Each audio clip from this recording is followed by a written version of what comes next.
Okay, so let's get started. Good evening to all of you who are joining from this part of the world. My name is Suhas, and I am the host of this meeting today. Only because I wanted to help out Tarun and Poonam, who are on this call from Yodda. I've known Tarun for many years. Worked together. We worked together at my previous company at BMC, and we've become not just colleagues but become really good friends over the years. And I also see my other former boss, also Pankaj, on the call. So hi, Pankaj. So after Hey, BMC, hey, Suhas. hey, Pankaj. So after BMC, Tarun has done multiple startups. He has a very illustrious career, starting at many years.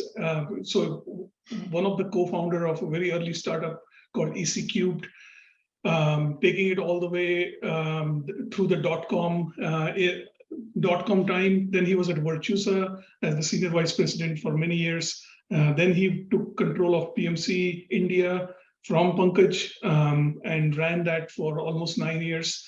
And then since then, he has done multiple startups, mostly in the area of social entrepreneurship and something that has a connection with society. So it gives me great pleasure to introduce Tarun to you all. He's the CEO and founder of Yodda.care. And I will hand it over to you, Tarun. Thank you, Suhas. I really appreciate you taking the effort. And Asha and Pankaj. I know, Asha, you've also invited a few people that might be on this call today. So thank you. And thanks to everyone that's joining in on the Zoom call. So we're going to keep this informal. I don't have any slides to show you. I don't have anything to sell you. I think this is really set up mostly as a meet the founder session to kind of tell you about what it is that I'm doing, what my journey looks like so far, and how are things going. So this is really not a pitch of any sort. This is not a marketing event of any sort. It's really a storytelling session about how a company like Yodda comes into being, and what lies ahead. So I'll just start off with typical entrepreneurship. Typically, businesses are born on spreadsheets, and you basically build a business plan. You identify a market opportunity, come up with a new solution for it, and launch it to market. Yodda is not one of those startups. Yodda is a startup that basically comes out of a deep personal experience. And as Suhas had said earlier, I do have a social side to me, and I like social entrepreneurism probably more than anything else, because it's a good way of giving back to society without having to do it with a begging bowl, asking people to give charity to do a good cause. I think social entrepreneurism really is about building up a meaningful or a purposeful business, providing a service to society for the betterment of society, while generating profits for sustainability and growth, and hence taking your ideas and services to a larger audience through organic or inorganic growth. My story begins in 2019, when eventually, after 10 years of being the CEO for BMC Software in India, I decided it was time to leave. One of the driving factors in that was that I was getting a little bit older, and I felt like I had only about 10 years remaining in my career. And so I should do something a little bit more than having to work for other companies and other bosses. I've also gained significant experience. By that time, I was a very young entrepreneur. I'd done my first startup when I was 25 years old. This was a company called ECCubed in the B2B e-commerce space. And unfortunately, when the dot-com bust happened, even though ECCube was not a dot-com company, we did go bankrupt. And that is because a large portion of our customer base were dot-coms, who were not able to pay the bills. And we had raised a significant amount of capital and were ready to go for an IPO, but the timing didn't really work out. So for a long time, there was something nagging in my head saying that, hey, should you do something? And then when social entrepreneurism happens, or when you have a leaning towards the social side, you don't tend to look at businesses in the traditional way. But nevertheless, I left BMC to do an enterprise startup, and had multiple business ideas that I was then starting to incubate. Some of them were quite far along. But then I realized that destiny had something very different in store for me. And that was because of two experiences. One, in 2016, I had lost my dad to paralysis. On Father's Day in 2016, I got a call from my brother that dad's fallen down. And I live in the same city as my mom and dad. Went over to see my dad. I thought it was just a regular fall, but just to be safe, I had already called an ambulance and sent it off to my dad's house. He lives about 25 minutes away from my house. By the time I reached there, I realized that something else was going on. He was leaning way to his left, his facial structure was changing, and I realized he was having a paralytic stroke. It was a good thing that I'd called an ambulance, but the ambulance never came. And after waiting for about 15, 20 minutes, I decided I couldn't wait anymore. There's only a 4-hour window of opportunity to deal with the paralysis. Put my dad in a car, took him to the closest hospital, and realized that that hospital said, he's getting a stroke. We can't do anything about him. Take him to another hospital. So we put him back in the car, took him to another hospital, which is where the treatment began. But unfortunately, he lost his ability to sit, stand, talk, and eat, and he had to be fed through a Ryle's tube. And in 6 months, he went from very fit to skeleton and passed away. That had a little bit of an impact on me, but not as much as what happened in 2019. So in October of 2019, uh, my mother was diagnosed with a very aggressive form of breast cancer. And despite all sorts of treatment, she did chemo, radiation, all of that. Unfortunately, she passed away on the 20th of March in 2020. And then came COVID. So some of you might remember 21st March 2020 was when Narendra Modi announced the Janata curfew, which was a self-curfew. And 3 days later, the country went into lockdown. And all the stories you probably heard, some of you might have experienced these yourselves. At that point in time, a deep realization happened for me. It was like a awakening. I realized that India had been subject to a lot of brain drain. When I looked around, my own classmates, none of them were in India anymore. All of them had relocated to US, UK, or some other part of the world. The joint family structure in India had disintegrated. So even the kids who were left behind in India, they were not necessarily living in with their parents. They had found jobs in Bangalore or Hyderabad or Mumbai or somewhere else. And so we had a whole generation of people that were aging, that were now subject to all the restrictions that came with COVID. And so that basically accelerated all the frustration that people were facing. I also realized from my own experience with dealing with my mom, for a chemotherapy, I had to take her somewhere else. Before chemotherapy, we had to always do a blood check to check her sugar levels. If the sugar levels fluctuated, we couldn't do chemotherapy. We had to reschedule it. We had to do a urine test. If there was any infection, we couldn't do a chemotherapy. We had to restructure it, checking her into different hospitals because not a single hospital didn't offer everything what that was required. So radiation was done somewhere else, chemotherapy done somewhere else. So the whole structure in India, as far as healthcare and professionalism, even from an ambulance vendor, when you call an ambulance, you don't expect the ambulance not to show up. All of those things basically made me realize that something needs to be done about this space. At the same time, there was a big digital divide that was happening. The younger people were okay with using all the modern day apps, and their life was getting more comfortable. Everything is now delivered to your doorstep in India, whether it is Swiggy or Zomato, which is like Uber Eats in the US, or like DoorDash. You have Dunzo, you have, all sorts of apps that get things done for you. The older generation was not comfortable. The older generation is comfortable, I think, to the extent of using WhatsApp, because that's how they stay in touch with their grandchildren and the children. And I think watching YouTube videos. I remember my mom's favorite app was YouTube, and she used to watch all sorts of things from religious stuff to how to make pickles and make some long lost recipes. And that is how she spent her time. But when it came to things like, hey, why don't you just order this on Amazon, or why don't you just dunzo this over to me? It was always a little bit difficult for her. And that was when I started the idea of what Yodda should do started to take some amount of form. Now, other key aspect was, who are the people who were really struggling?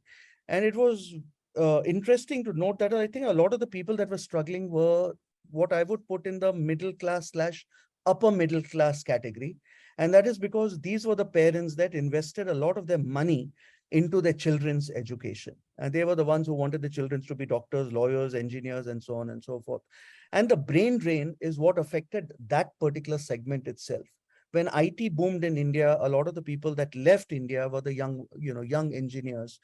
And when they left, the parents were still young, so everything was hunky-dory. But now, 25 years later, the parents have aged, and the people that moved to the US are unlikely to move back. They have their own children that are American citizens. They're studying over there, and they're unlikely to move back.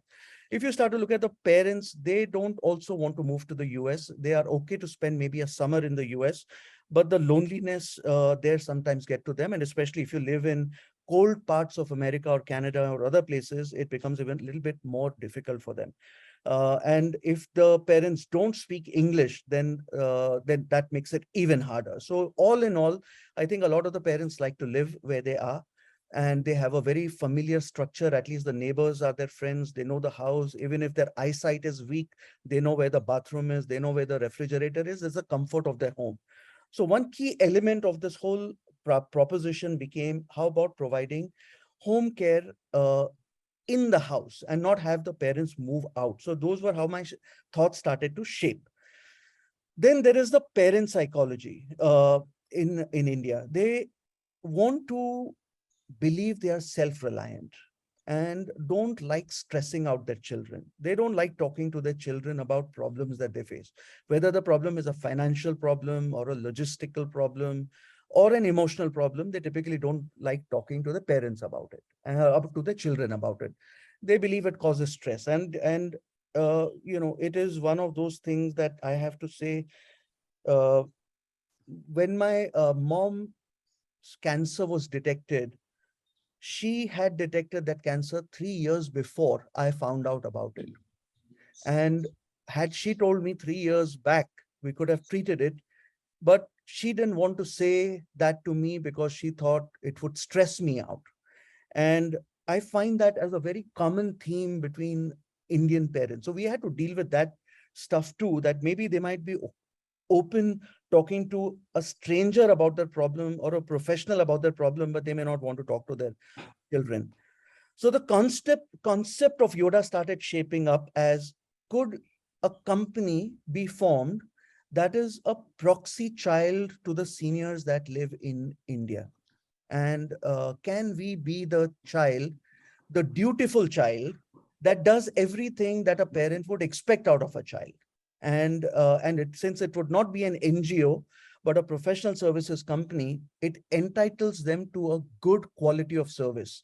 There are a lot of NGOs in India that do a lot of work with elders, but they're always strapped for cash. And they're always strapped for good people because they can't pay good salaries. And so they have good hearts, but the execution capability is limited by the number of resources that they can afford. And so since this was not an NGO, but a professional services company, people could expect a good quality of service from them. So certain rules came into play. And at that point, I also started to do some market study. I started talking to a lot of people who I knew whose parents were here, the children were abroad. And I started talking to the children, asking them that if a service like this existed, would you subscribe to it? And like all market surveys, the inputs were very varied. Some people were saying, hey, this is the best thing you could do for us. I'm sign me up as the first customer even before you launch. And then there were some that were saying, I'm not so sure. Once you launch it, we'll see, what kind of services you're offering and we'll decide. Second question was around pricing, that if I did launch something like this, how much would you pay for it? And there too, there were varied answers. Some answers were, I'm okay to pay up to $15 a month to take care of my parents. And some were saying, hey, I'm okay to pay $200 a month. Meaning there wasn't much of a pattern that I picked up from any of those market studies, except one, that a service like this is required and we think that you should do it. And that was starting to, again, as a good businessman, you always have to put together your financials. And then I started putting the numbers together about what the market study looks like and what is the business opportunity. Now in India, there are 133 million people above the age 60, according to a government survey. Now, most 60 years old don't need a service like mine. Our typical market dynamic demographics are people above 70, maybe 72, 73 start to come onto our platform. And then up to 85, the service is right for them. After 85, the service catalog changes again because a lot of them start to face cognitive disorders, maybe to deal with dementia and other things. And so that was the market segment. When you start to look at that market segment and people that are in the middle class slash upper middle class, that number dwindles down to about 40 lakh or 4 million people within India that qualify for a service like mine. Now, this number is growing. So by 2050, this number is expected to go up to about 300 million people. And a lot of the aging people are also people like us, because in 30 years from now, I'm going to probably need a service like this. And we are a bit tech savvy. And so it might again mean we need a different service offering for people like me. But nevertheless, that is what started to happen. So we put the financials together, we did the market study, came up with some sort of pricing, and then started to create some key tenets of what would be in the service. So there were three things that were very important. One is that the technology had to be extremely easy for the older people to use, because they're overwhelmed with technology. I don't want to give them another app to use, which is very difficult for them to learn. Second, if people were providing service in the house of the parents, then trust and empathy is a very large part of the operation. How do you pick people in India that are trustworthy and empathetic? And that was a very important thing. And third thing is that since this was a professional service, the quality of service had to be consistent, and like any service company, people need to be excited about being on my platform. And customer satisfaction becomes very, very important in this case. Now, this is a difficult customer to satisfy. As people get older, habits start getting formed. They start getting a little bit more irritable. So an empathetic customer service approach was required for this particular business model. Timing was also important, and the timing seemed right. We were just coming through COVID. We were just coming out of COVID. So there was a sense with the parents as well as with the children who were very frustrated because they could not fly back to India. And all that was happening was that they were hearing about the horror stories of what elders were facing in India. Tarun, sorry to interrupt. Can you make me host so I can Yes. control people's mute, unmute buttons? Yes. Thanks.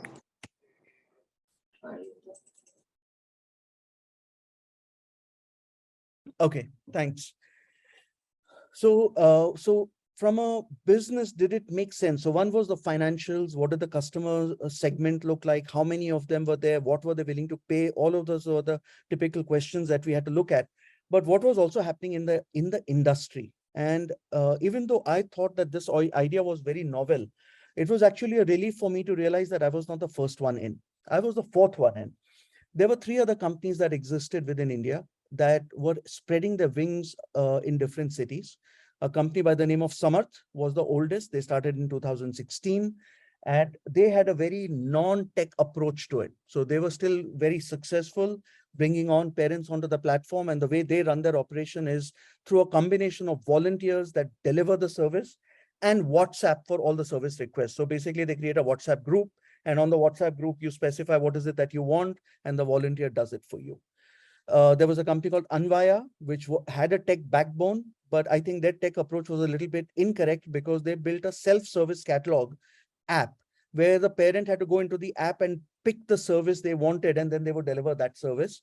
And given that we were trying to move away from technology or complicated technology, the technology can be complex on the back end, but by no means should it be complex on the front end.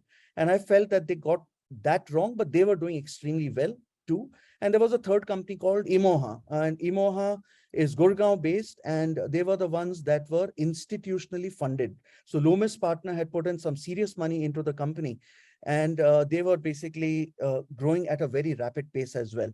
And so for me, it was a little bit of a relief that I'm not the one trying to figure this path out by myself, and that I could learn from some of the people that were in the space. And so my learning journey or my experimentation would be a little bit limited on the pricing front too. On the pricing front also, there is no standard pricing in India for a service like mine. And Imoha might be doing it for something like 27,000 rupees a month for the premium services. Samarth does it for roughly about 15,000, 8,000 to 15,000 a month. And then there is Anvaya, whose premium plans are between 3 lakhs to 5 lakh rupees per year. And since I was going after the middle class slash upper middle class, I had to keep my pricing much lower than theirs. And so my pricing is roughly about 90,000 rupees for the comprehensive plan for the whole year. So I had to adjust my pricing and my costs accordingly. So all in all, you know, I felt that this was the right business opportunity. There are subsequently, I don't know if some of you guys get all these forwards from India. Yesterday, Good Fellows was making some rounds around the social media. It's a company started by a guy called Shantanu Naidu, who was a general manager within Ratan Tata's office. He was actually his EA. And Ratan Tata invested some amount of money, and Goodfellows started their companionship as a service offering yesterday. And they don't do any service delivery. It's simply companionship by young people for lonely adults. You know, that's what they are doing. And Ratan Tata has invested in that. In the US too, this is not a new phenomena. There is a company called Papa, which raised $150 million in Series D at a $1.4 billion valuation. And they also offer mostly companionship and some limited service delivery.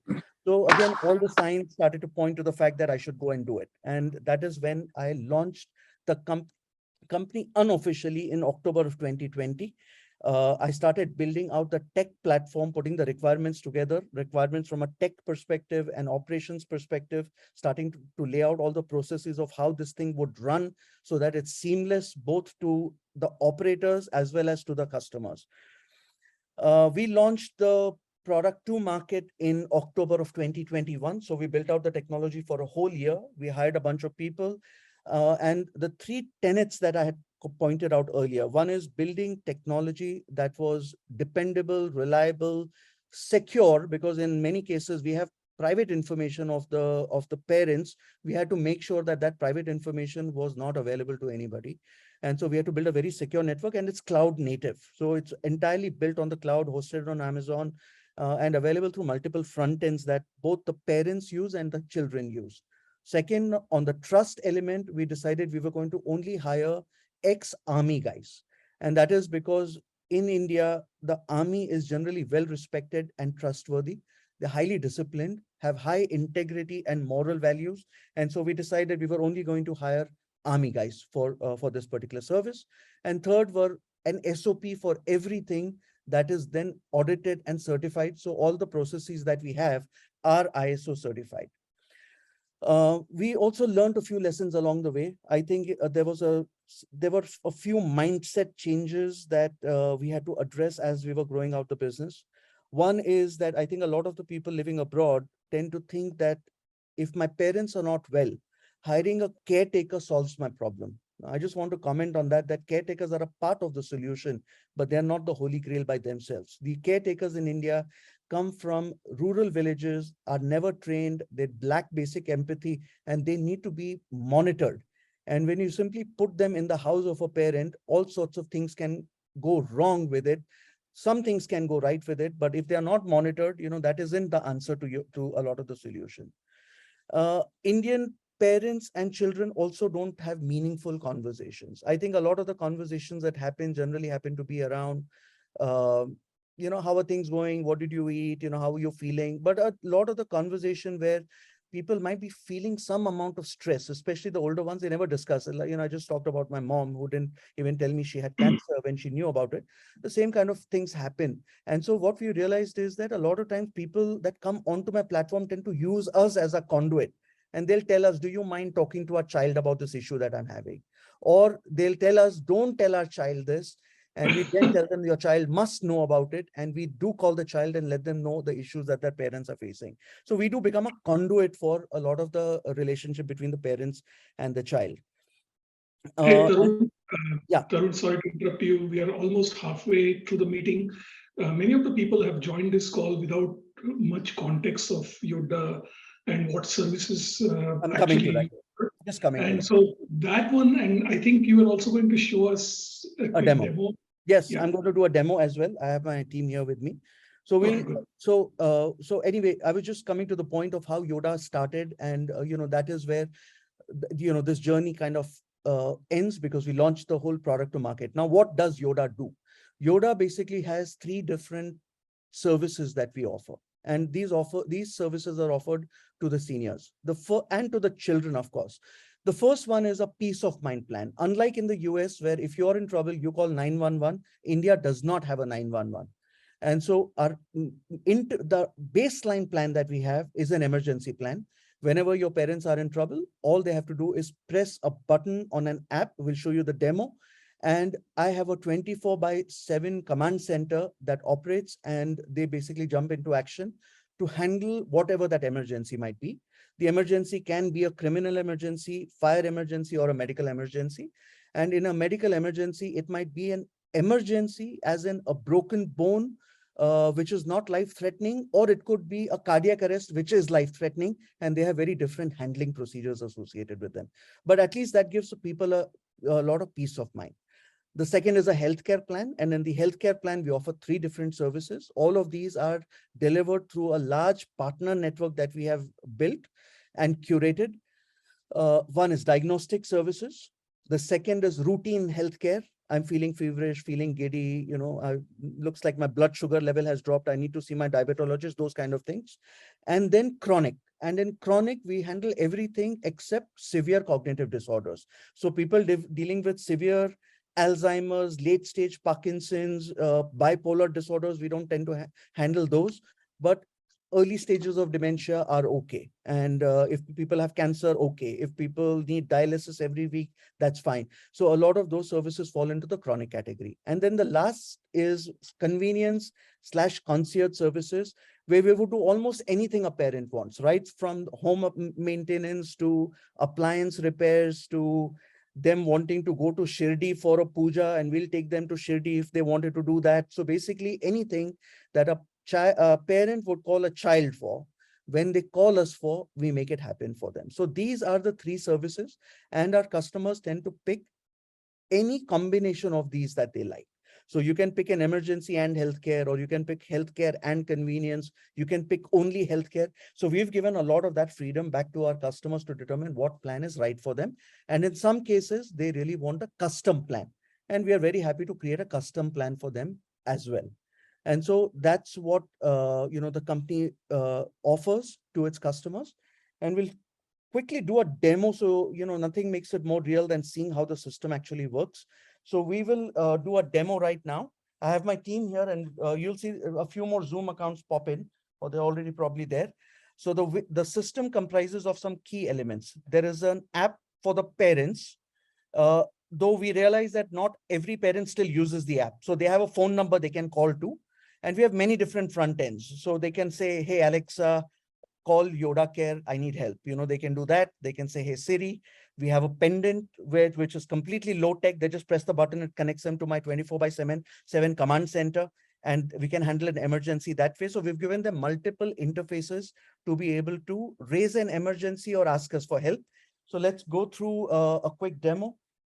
So this is the app for what the parents have. As you can see, it's a very simple button. What I'm going to do is press this button. Now, this button serves two purposes. One is a single tap. The single tap raises a request for a routine service in my system, and a long tap is an emergency. So here is a simple tap, just a regular tap. And then we get a call back from our command center to deal with that service request. So they basically call back saying, what is it that you want? And then if from the catalog of services, we make that service delivery come through. If I continue to keep this pressed,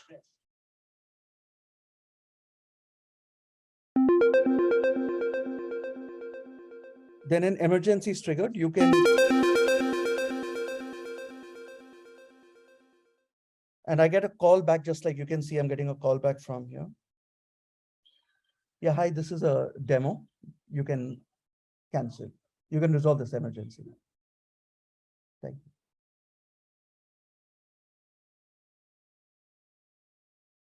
So typically you get back a call back within less than 5 seconds. And once they call back, there is a whole escalation procedure if they're able to get in touch with the person that raised the emergency. If they can't, then they call the living spouse, if there is a living spouse. If they don't have a living spouse, they call the neighbor. Then they start calling a whole bunch of kins to figure out what is the nature of the emergency. And then based on the nature of the emergency, a whole bunch of SOPs kick in. If it is a medical emergency, then we dispatch one of the army guys back into the house of the parent. We send one of them to the hospital. And these FCRs or the army guys also carry an app of their own in which they have information about the medical details of the parent that has raised an emergency. They have access to their insurance plans as well. And so all the paperwork that needs to be filled out in the hospital, they're able to handle it. They basically go and brief the doctor. So by the time the parent comes into the hospital, the doctors have been briefed, the emergency room has been prepared for them, and then all of that process starts to begin. There is no waiting for the parent to fill out any paperwork by the time they arrive, because my guys have taken care of a lot of that. Once they get there, then if sometimes you need to get an MRI done, CT scan done, these two guys will stay with the parent, handle all of that. If they need to be admitted into the hospital, they fill out all the admission forms, go to the billing department, fill out all the paperwork required in terms of insurance paperwork. They handle almost everything so that the parents don't have, or the people that have accompanied the parents, they don't have to spend any of the time doing any of that. And then they hang out with the parents till a next of kin shows up and they hand over, and then that emergency is resolved. After which a bunch of routine services can be availed. Sometimes you need a caretaker to stay back the night. Sometimes you might need medicines delivered. So our guys handle a lot of that during the course of that emergency. And then when everything is done and we drop the parents back home, and then my guys handle all the insurance claims as well. So it's basically a full service on the emergency plan. And the service route requests are also dealt with very similarly. There are 3 types of service requests. One is automated. You don't have to tell us when a bill is due. We know when the bill is due, we pay it on your behalf. You can ask for unassisted service, like you might call and say, hey, I need my property tax paid. And for that, we don't have to go anywhere. That's a remotely delivered service. We deliver it for you. And sometimes it's assisted, where you might want to say, hey, can somebody take me to a doctor? And then one of our field care representatives, the army guys, goes over to the home of the parent, takes them to the doctor, gets them checked up, drops them back home. And during all of this, we ensure there is complete transparency to the child. There are 2 ways that transparency happens. One is that there is a companion app the child has. And Yash, if you can just go to interest. There is a companion app in which you'll see all the timelines of requests by parents and how everything was handled minute by minute. And we also tend to talk to the child a lot when there is an emergency. If it is not a life-threatening emergency, sometimes discretion prevails, and we might want to call you guys living abroad at a time that is right for you. So if an emergency happened at 3 a.m. in the morning, at that point, we may not call you if it is not a life-threatening emergency, and at 7 a.m. we'll call you to update you on what that issue is and what that issue, how it was resolved. Let me show you what happens in the Entrust app. This is the child's app. What happened here? Okay. You can see my screen? Yeah, we are able to see the children app. This is the child app. Now I just raised an emergency, and you'll see that an emergency was raised. And then what happened when that emergency was raised, you see a lot of these minute by minute updates right here. So emergency call was received, a medical emergency was confirmed, the emergency contacts were notified, ambulance was dispatched to the location, the field care representative was dispatched to the house, they reach the hospital, medical forms are filled. So basically you have full transparency into everything that has gone into handling that particular request. This is not true just for emergencies. This is true also for things like, somebody needs to be taken to a doctor. So you'll start to see what happened when she said she wanted to go to a doctor. How was that particular thing handled? Or if an electricity bill was due, you'll realize that it was done on the due date. So, and nobody had to raise a request for that. So the applications are extremely simple. In our model, the kids typically pay for the service, though we have a fair number of parents who want to pay for the service themselves. Typically, it is the child living abroad that pays for the subscription. And they also keep some amount of money handy for regular expenses as well as for an emergency. The money that is stored in the emergency account is basically you can see whatever your outstanding balance is. This amount is used only in case of an emergency and never touched otherwise. Money kept in the expense fund is used for sundry expenses like paying a plumber or an electrician. And then there are a certain number of inclusions in each of the plans. So if you're on a healthcare plan, as an example, you have 12 doctor teleconsultations included in the plan. You don't pay for those teleconsults. There are 6 physiotherapies included, 4 dietitian consultations included. There is 1 annual fitness included. There are 24 visits by our army professionals included. You don't pay for them. If you cross over 24, then you can still purchase more visits, but 24 such visits are part of your plan. And so every single plan of ours comes with a bunch of inclusions that you don't pay for because they're part of the subscription as well. So think of it almost as a quasi insurance plan. In India, insurance only covers you when you're admitted in a hospital. When you're not admitted, insurance doesn't pay for anything. And so in those cases, there are some of those costs that we end up picking up. Now, the backbone of all of this is a very strong service request management platform. Now, Suhas and I both come from the ITSM world because we work for PMP software.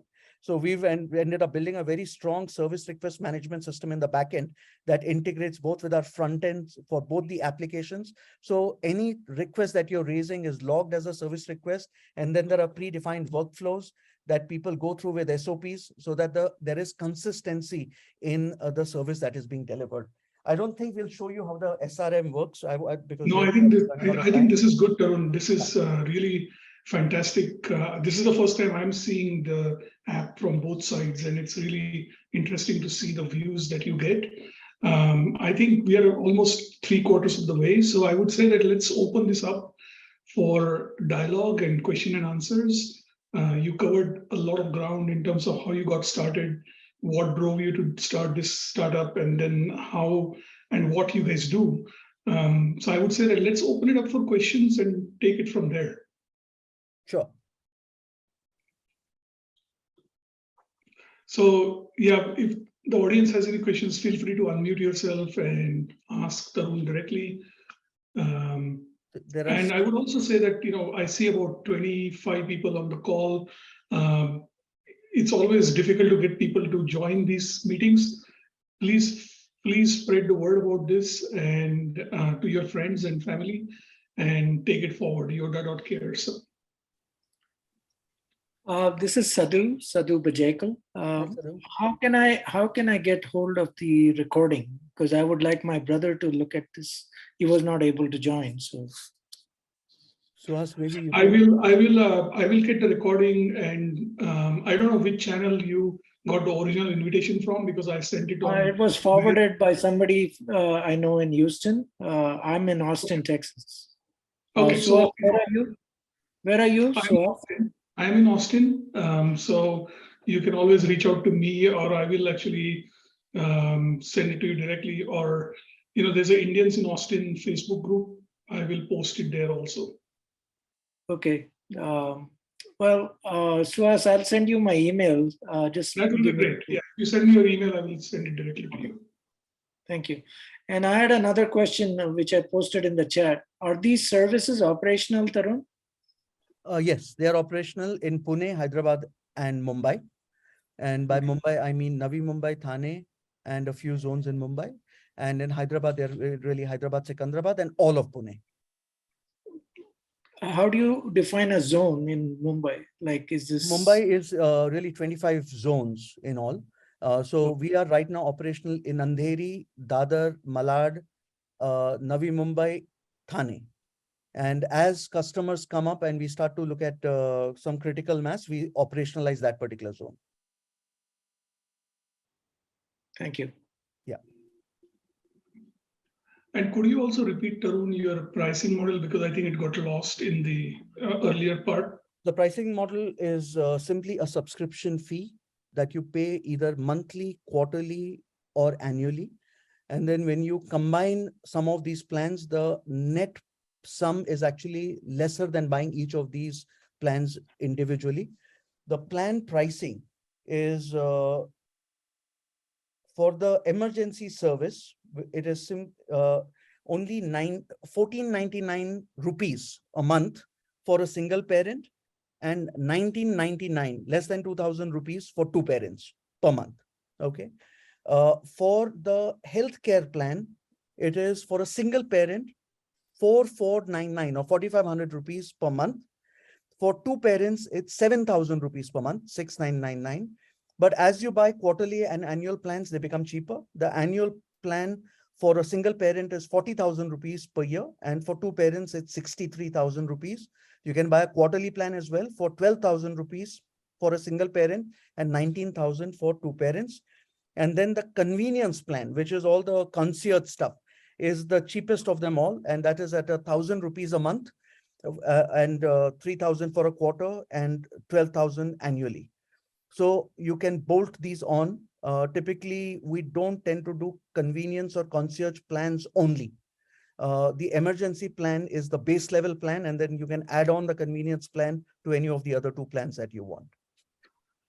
There's a question on the chat, Tarun, that do you have fleet of ambulances? How do you ensure that ambulances will reach there? So there are two things. One is that we do have partners who provide ambulance services, but typically we send an ambulance from the hospital where the parent is going to go to. So, and the way we know that is when a parent comes on board, we onboard them. We typically ask them what the preferred, you're drinking pretty late in the day. What are you drinking, Suhas?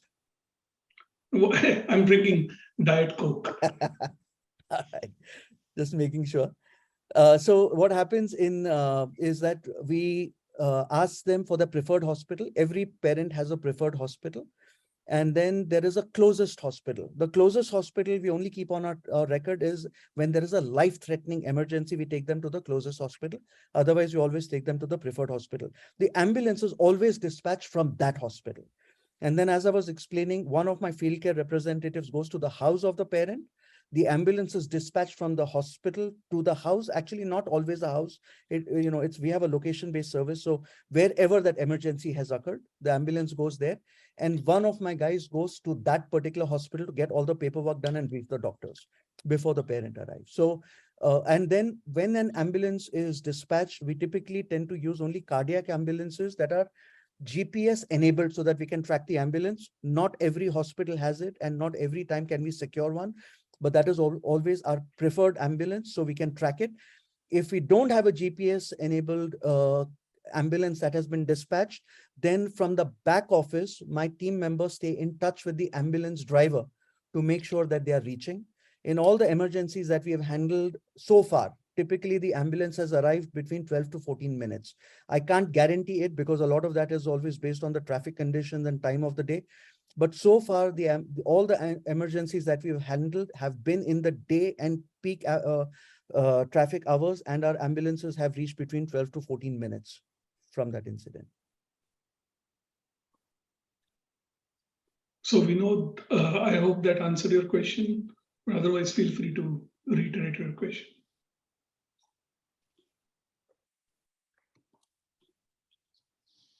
Tarun, this is Bhushan.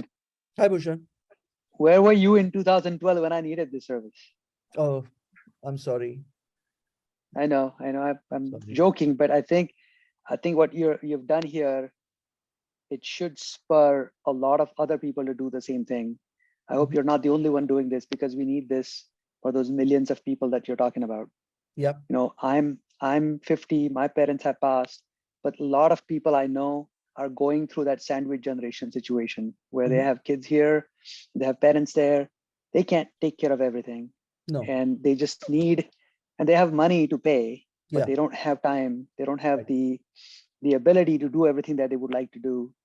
So I think this is an excellent product service that you're offering. I really wish you all the best in making it available to as many people as possible. Yes, thank you.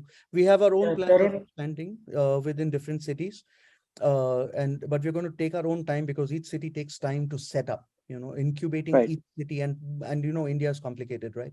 Also huge. Mumbai has 22 million people living there. And so we can't be in Mumbai, even though I'm in Mumbai, I can't be in all the zones on day one. It's too expensive to spin off operations like that. So we typically start zone by zone. Tarun, this is Sadhu. Yes, I really am very thankful that you have initiated this enterprise. Much needed, and I'm sure it'll be much sought after.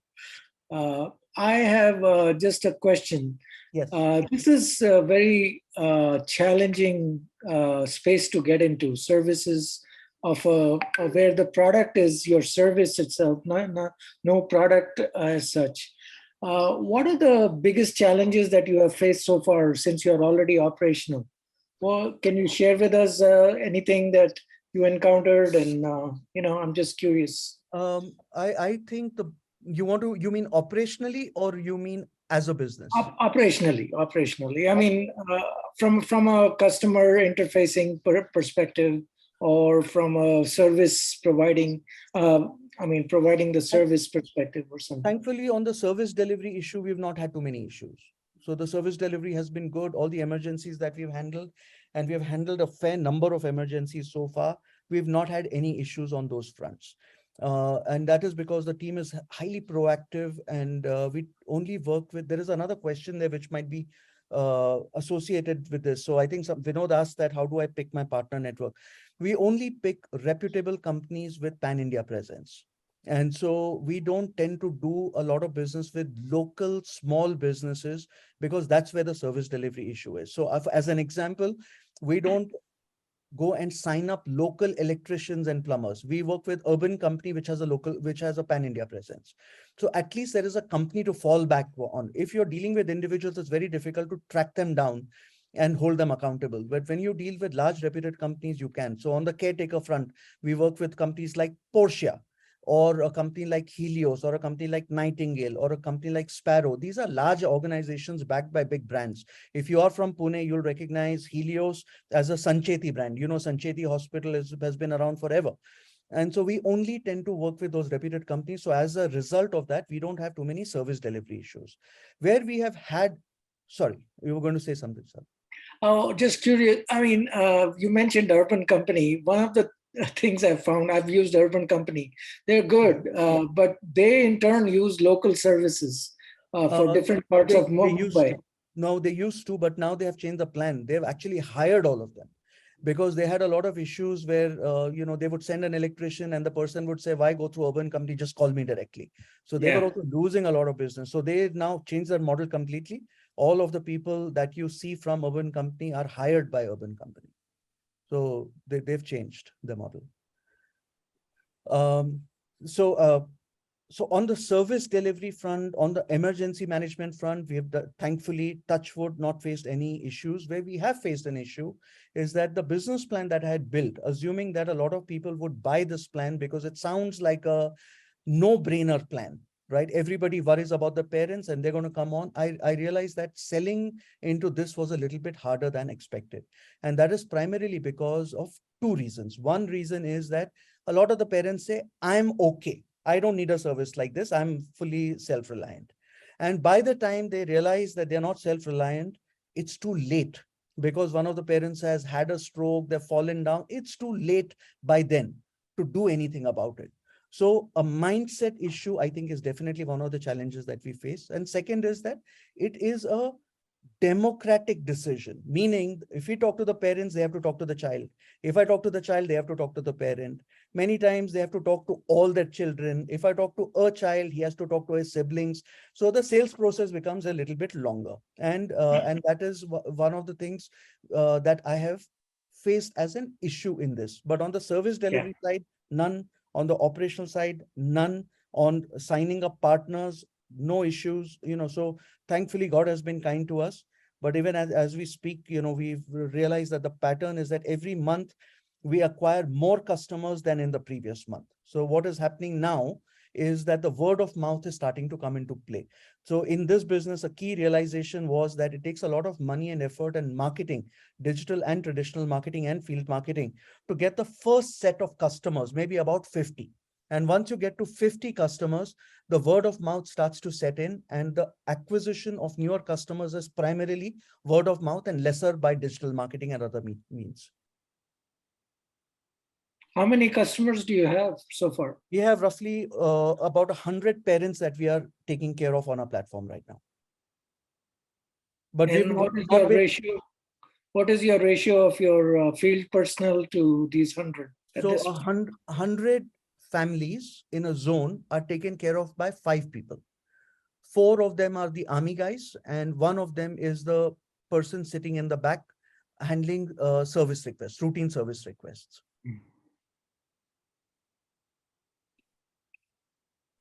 Thank you. Tarun, I had another question. Yes. Provided this goes on successfully in the next few years, do you plan to offer other services related to this service? Same kind of a situation. My parents, if they were alive, I would have to deal with property issues, taking care of, what if it happens, the property naming and all the things that happen afterwards. Are you planning to affiliate yourself? Yeah, we do that already. So, okay. We already handle that right from, we don't talk about it because it doesn't make great marketing material, but we handle cremations. We've had a couple of parents that have died. We handle all the cremation. We handle all the death certificates, transfer of bank accounts to the remaining spouse or back to the children. Sometimes there's a property issue. Sometimes there's a will that has not been written up, so we get the parents to write the will. So, think of us as children of the parent. Anything a child does, while the parent is alive and after the parent dies, we do. Yeah, you're right. It's not very easy to say these things when you're marketing and selling, but having gone through all of that myself, I can attest that it's a very much needed service. Yeah, correct. That's a great note to end on, that Yodda is basically the children of the parents that they no longer have in the same city for whatever reason. So thank you, Tarun, for coming online and talking to us specifically for the Austin, and some of them from Houston and some of them from Dallas. I hope that we will have more of these interactions with you. As today we have about 25 people. I'm hoping that in the next one we'll have 100, and we'll be able to, help you spread the word here. Right, great. And just a quick note, Poonam is in Dallas tomorrow, right, Poonam? I just landed this afternoon. Yes, tomorrow's day I'm there in Dallas. Okay, so tomorrow, yeah. She's also going to be in the US, and if it's convenient or you guys have any questions, Poonam, you can put your email number. I'm just going to put my number and my email address. Yeah, so that people can be in touch with you. She is in your time zone, so if you need any details, she's there to help you out. And yes, and I just want to say thank you. I know it's late evening, eating into your personal time. And just another thing. After Dallas on the 20th, in fact, I'm going to be in Philly, and there is a Festival of India, which is, I think, happening at Penn's Landing. So in case you happen to know people or you have connects in Philadelphia, maybe they can come and visit my booth there. So we've got a stall at Penn's Landing as well. We in fact took part in Bruhan Maharashtra Mandal, which was held at Atlantic City. So that's the whole purpose of coming here. Yeah. Yeah. Okay, great. So she's there.